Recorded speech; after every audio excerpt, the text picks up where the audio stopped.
from the News Channel 5 Network. This is Score on Business. Hey, welcome to Score on Business. I'm Pete Hendricks, a serial entrepreneur, and your host for today. Many prospective entrepreneurs aren't sure where to start, so we'll talk a little bit about that. SCORE offers low-cost classes and no-charge counseling specifically to guide folks through thinking about starting and succeeding in business. There's more information available at scorenashville.org.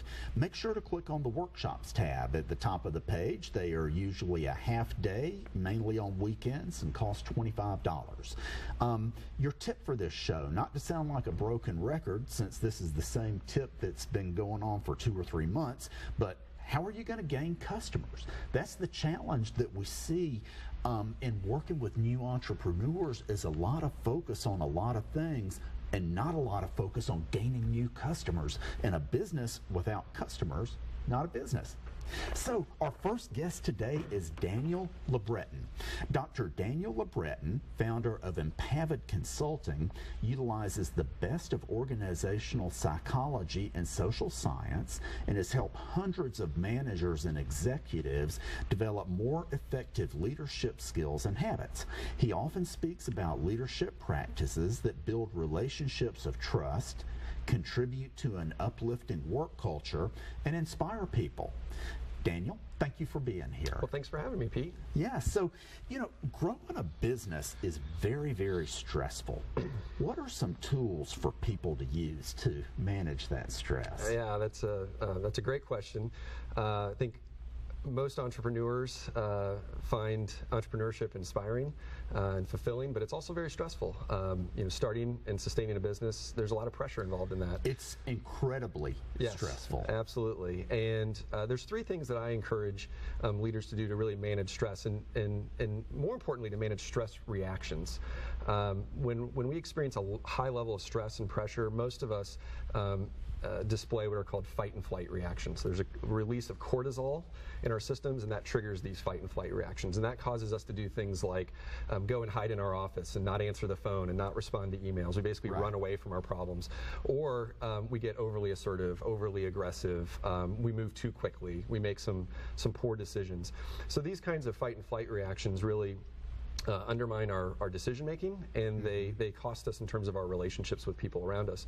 So there's 3 things that I encourage entrepreneurs and managers and leaders to do to manage those stress reactions. The first thing is to manage baseline stress. So that's basically just taking care of ourselves. Get enough sleep, eat well, exercise, try to, as much as we can as entrepreneurs, find a good work-life balance so that we have some dedicated time with family and friends, or just the non-work activities, the hobbies that we enjoy doing. All those kinds of things that help replenish us and rejuvenate us so we can come back to work the next day or the next week, feeling ready to go and as relaxed as we possibly can be. The second thing is to what I call short-circuit our stress reactions. So part of that is we have to know what they are. Most of us don't have a good understanding of our stress reactions, and so there's a couple ways we can do that. I use some psychological assessment tools to develop some insight into a person and their likely stress reactions, but you can also do it by simply seeking feedback and input from the people around you. So if you have a significant other or close friends or people that you work with who see you in stressful situations, you can ask them, tell me, how do I react when I'm under pressure? What do you see change in terms of my demeanor and my judgment, those sorts of things. So once we have an understanding of what that looks like, then we can short circuit those reactions, and there's an early warning system that we can use. It's really physiological signals. So most of us, when we get stressed or feeling a lot of pressure, our heart rate increases, our breathing rate increases, we might get flush or in the face, we might sweat. There's all those kinds of things. So there's a small window of time when, if we're being very self-aware, we can recognize those things happening and realize that what's to follow is going to be a fight or flight reaction. So we can use that as an opportunity to say, I'm not going to go hide in my office. I'm not going to get snippy with people or yell at people or those kinds of things. And then the third step is really to have a substitute set of behaviors.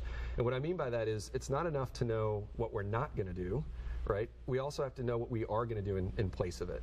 So, for example, for me, my my prominent fight reaction when I'm under a lot of pressure is I get a little competitive.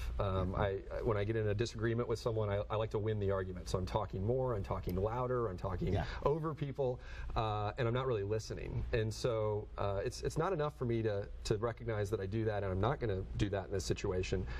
For me, like on my computer monitor in my office, I've got a Post-it note, taped to the corner, and it has 3 things written on it. It says, speak last, listen, and ask questions.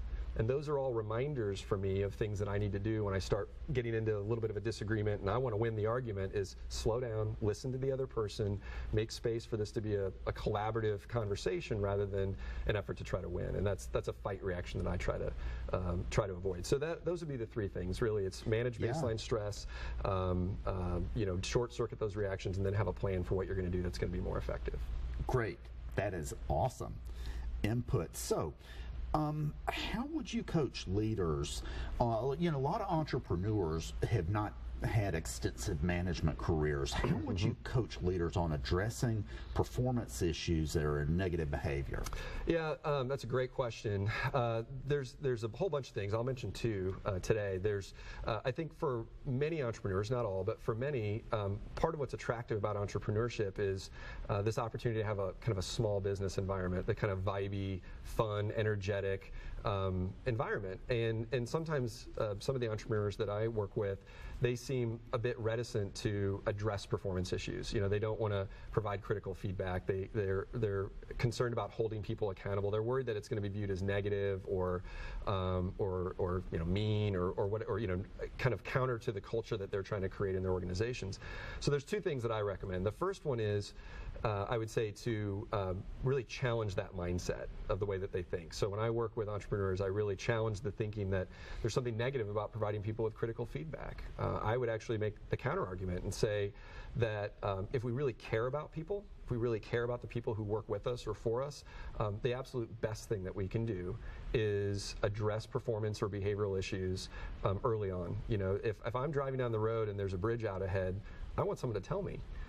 That's a kind thing to do. That's a good thing to do. And so that's really the key. The first key is helping them understand it's a gift to give people feedback. It's a positive thing to help. And they may not take it well. Yeah, that's okay. They may not like it. They may not take it well, but it's still helpful to them. It's still helping getting them back on track. Because if we ignore those problems, it's really, I hate to say it this way, but it's a little bit selfish. It's easier for me not to have to deliver the feedback, but really what I'm doing is I'm going to allow that problem to persist and snowball to a point where there's probably a pretty bad outcome for that employee, right? Like they probably end up getting fired or something. And so if I really care about them, and I need to take that responsibility and do that. The other thing I would just mention quickly is focus on behavior, not on the person. So if I have to deliver feedback, if I have to address a performance issue, is really focus on what it is that they can change, that I want them to do differently, not on on the person themselves. So for example, it might be they're coming into work late, persistently. So rather than saying, oh, they're not you're not dedicated, or you're lazy, or you're irresponsible, those are personal attacks that are going to make the person anxious, make them defensive, probably trigger their fight and flight reactions. Whereas if I say to that person, I've been observing and you've been coming in about 20 minutes late each day this week, what can we, let's talk about that. I want to know why that's happening, and let's talk about what you need to do differently so that you're on time, because we need you here. That's a problem-solving conversation. That's a great one. I want to make sure we get to cover everything. Yep. Tell us about a client you've worked with and how you helped them. Sure. Thankfully, I've had a few successes along the way, so that's been a good thing. There's one recently. I have a small client here in Nashville, small organization, and they came to me and asked if I would do some leadership development, some coaching with a young manager that they have. And she's really talented manager, really smart, really driven, and dedicated, but she was really struggling with interpersonal leadership. In terms of motivating and connecting with her people and building strong relationships and really engaging them, those were issues for her. And so I took an approach with her that I take with all kind of development engagements, whether it's team development or leadership development, and that is I didn't start by offering a critique. I didn't start by telling her what she was doing wrong. Instead, I asked her to share with me the future that she was interested in creating. What was the desired future she wanted to have? How did she want outcomes at work to be different? How did she want relationships at work to be different? And how did she want to be different as a leader and as a manager? And those are energizing things for people to talk about. Most people like talking about their aspirations and their goals.